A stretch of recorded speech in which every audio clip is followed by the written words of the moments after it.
Angus Matthys in Hungary, filming a little report and a few questions for British National Party television.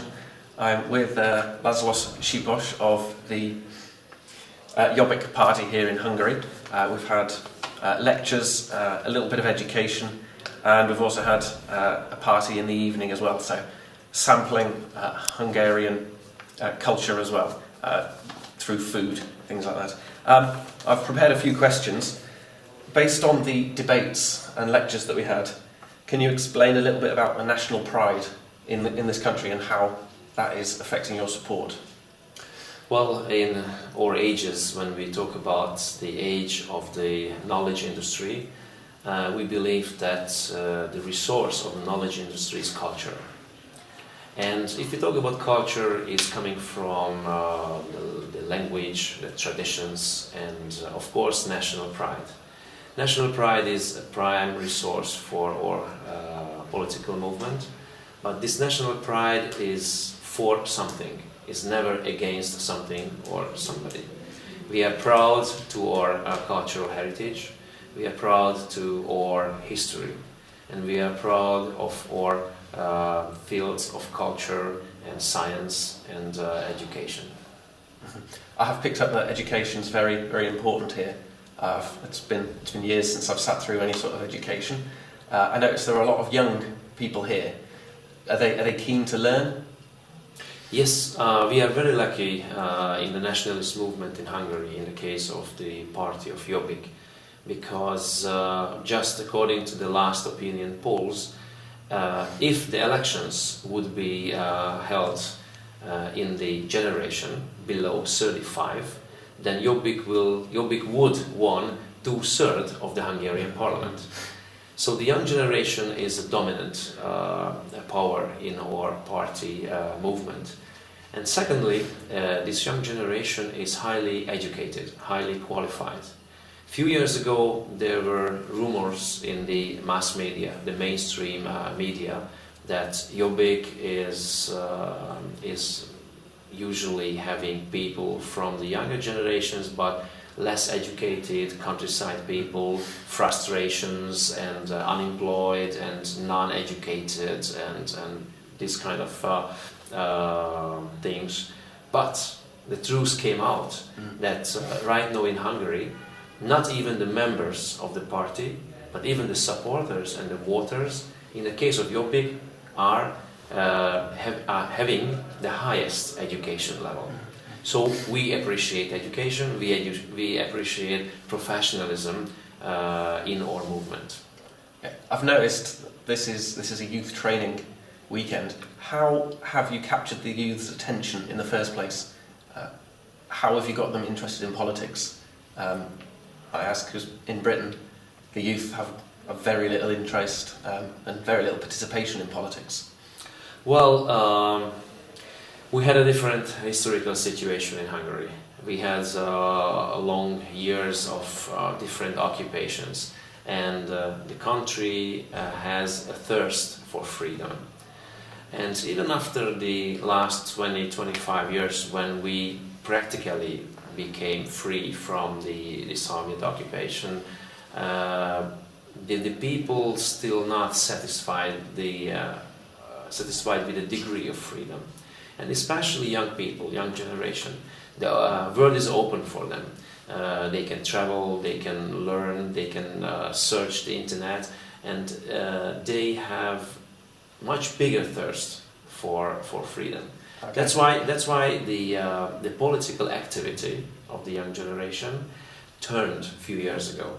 They were apolitical, like the majority of the youth generation in Western Europe, but student movements and nationalist movements could offer topics, could offer quality, could offer real values to the young generations, so they became much more involving into the everyday social life, including politics. Mm-hmm. Thank you. Britain has problems with immigration, not just from the Third World, but also from Central Europe. What do you think is my purpose being here learning with you? Well, at least we are from the same cultural circles. We are all Europeans. So if you have immigration problems, probably the smaller problem is when you have qualified workers from Eastern or Central European states. But we believe that this scale of immigration is not good anymore, because in your case you lose your job, you lose your opportunity. In all cases, if more people are going abroad because of the circumstances in all countries, we are losing our talented young people, because not everybody is returning back. So we can say that we are looking for solutions to stop or make into a different scale this immigration from these countries. For a British nationalist to be here is very important, because very probably you just have the sentiment like against the immigration in total. But coming to Central Europe, you could learn about the history, you could learn about the causes, and you may be able to help even our countries, even our young generation, to stop a little bit this mass immigration. Through your observations of the British National Party, what do you think how do our policies from British National Party to the Jobbiks, how are they similar? Well, as you told, British National Party is more conservative, and the generations supporting the party are not definitely from the same social, not the same age as Jobbik. As Bona Gábor, our president, said in his greetings in the international sessions, the key to the success is very simple. You have to find those problems which are not spoken out, and after then you can narrow this list of topics down to no more than 3-4 topics, and you have to find the way to articulate this to the public in a way that it would be discussed in a normal family lunch Sunday time. And if you are honest, and if you made your homeworks, you articulate well, and you deal with these problems, automatically the young generation and even other generations will pay attention to your voice. Mm-hmm. Thank you for that. What is the Jobbik stance on the European Union? Jobbik has a very clear stance on the European Union. We say no to the recent super-state building of the background powers under the cover of the European Union. We believe in Europe. We are pro-Europe. But we believe in a Europe where free nations are collaborating and respecting each other and having cultural and economical autonomies with the highest level of real exchange of benefits and values. Okay, so we have very similar stance on Europe there. Thank you. Yes, we can say that. In Hungary, have you found oppression from the media? Obviously that will happen, I do expect it. What about the oppression of the working class? Well, the working class and every social class is important. So we do not believe in a kind of politics that is favoring one specific social group or class. If we really would like to have a social peace and a good society, then we have to pay attention to all the ages, all the views, all the religions, and build up the optimum balance between them.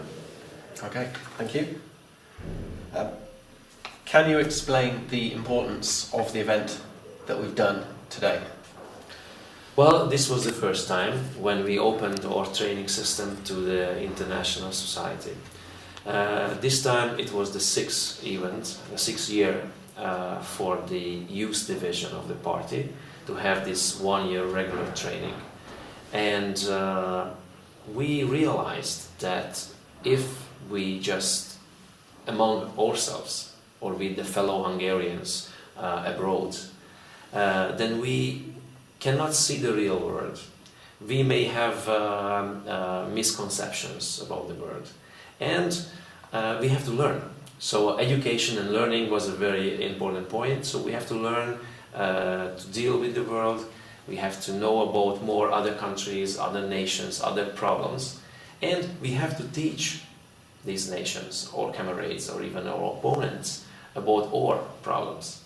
So making communication is one way to learn, to improve, and to solve problems.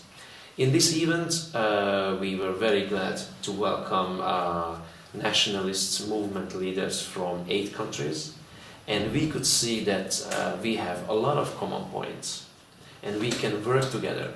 And we spend time working on the agenda where we can not only help each other's movements and organizations, but how we can build a better and a nicer Europe of free nations.